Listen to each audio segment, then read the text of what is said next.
नमस्कार, मैं हूं प्रेम कुमार। प्रणाम इंडिया में आपका बहुत बहुत स्वागत है।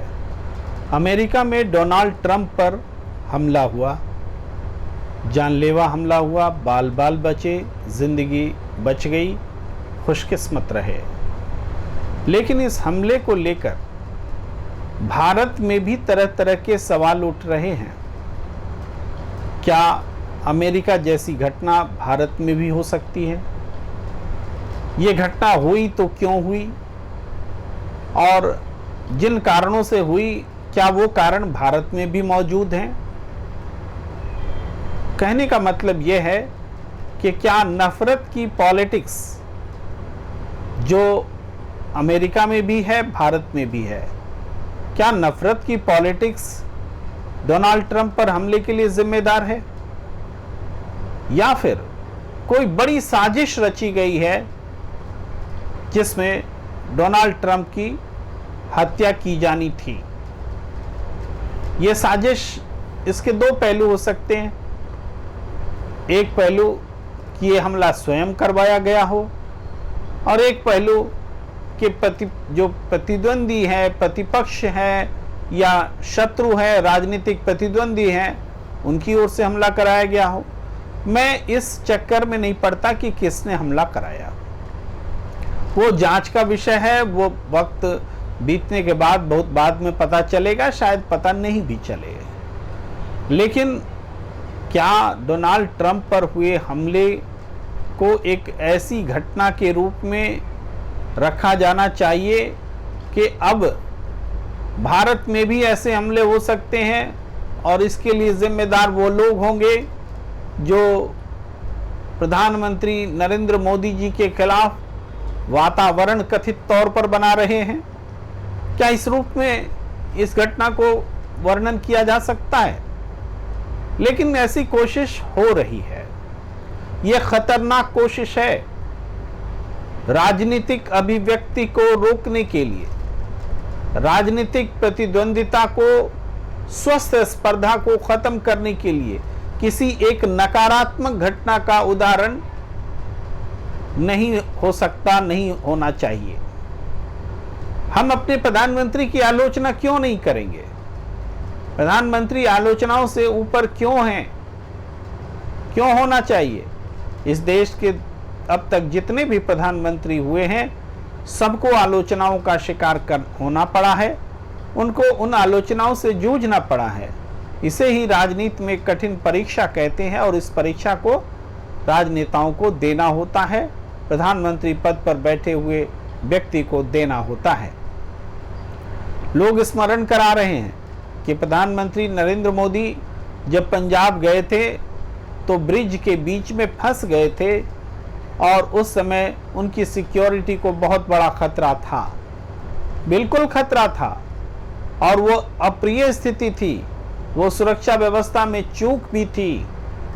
लेकिन क्या तब जो आलोचनाएं हुई, राजनीतिक फिजा में जो बातें आई, वो क्या इसी वजह से आई थी?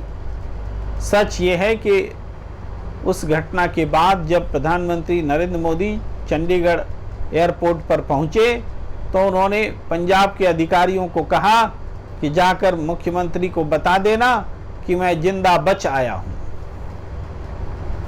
इस पर सवाल उठे थे, क्या प्रधानमंत्री को ऐसा कहना चाहिए था? बाद में भी घटनाएं घटी हैं।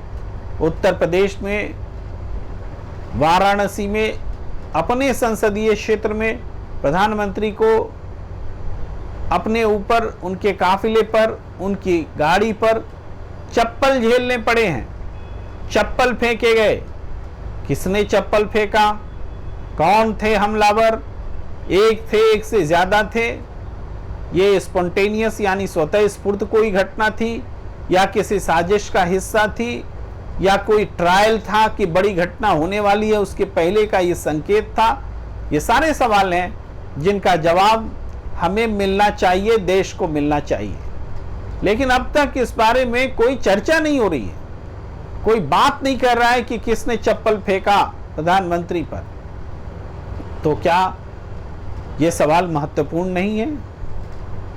प्रश्न ये उठाए जा रहे हैं कि अब नरेंद्र मोदी जी के बारे में उनके ऊपर हमला करना बंद कर दीजिए। तो चलिए सब मिलकर के पूरा देश प्रणाम करता है नरेंद्र मोदी जी को।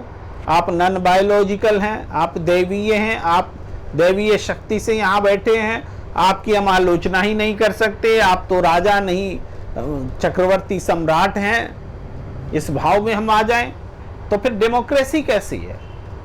डेमोक्रेसी है जनता चुनती है, सबसे बड़ी ताकत जनता होती है। और खुद प्रधानमंत्री अपने आप को प्रधान सेवक कहते हैं, तो वो सेवक हैं, राजा नहीं है, चक्रवर्ती सम्राट नहीं है कि दोनों हाथ जोड़कर उनकी पूजा की जाए, उनकी चरण पादुका की पूजा की जाए। ये नहीं है। अगर वो ऐसा सोचते हैं, अगर उनके समर्थक ऐसा सोचते हैं, तो वो लोकतंत्र के साथ मजाक कर रहे होते हैं। अमेरिका में घटी घटना महत्वपूर्ण है, चिंताजनक है, और ये नहीं भूलना चाहिए कि भारत जैसी धरती पर, जहां प्रधानमंत्री पद पर श्रीमती इंदिरा गांधी की हत्या कर दी गई थी, खालिस्तानी तत्वों ने हत्या की थी, जहां पूर्व प्रधानमंत्री राजीव गांधी पर एलटीटी के लोगों ने हमला किया, उनकी जान ली, ये सब सारी घटनाएं हुई हैं, एक परिवार से जुड़ी घटना हुई है। इसके बावजूद गांधी परिवार की सुरक्षा को लेकर सरकार चिंतित नहीं है।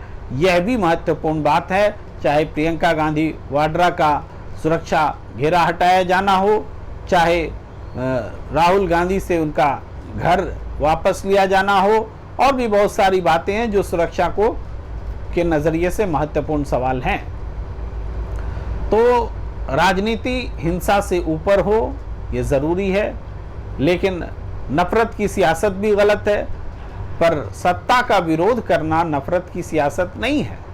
नफरत की सियासत तब सत्ता करती नजर आती है जब वो किसानों को देशद्रोही बोलते हैं, जब वो किसी को टुकड़े टुकड़े गैंग बताते हैं, किसी को अर्बन नक्सल बताते हैं, किसी अपने राजनीतिक विरोधियों को गद्दार बताते हैं, देशद्रोही बताते हैं, राजनीतिक प्रतिद्वंदियों को शत्रु समझते हैं, तब वो उससे नफरत की भावना पैदा होती है।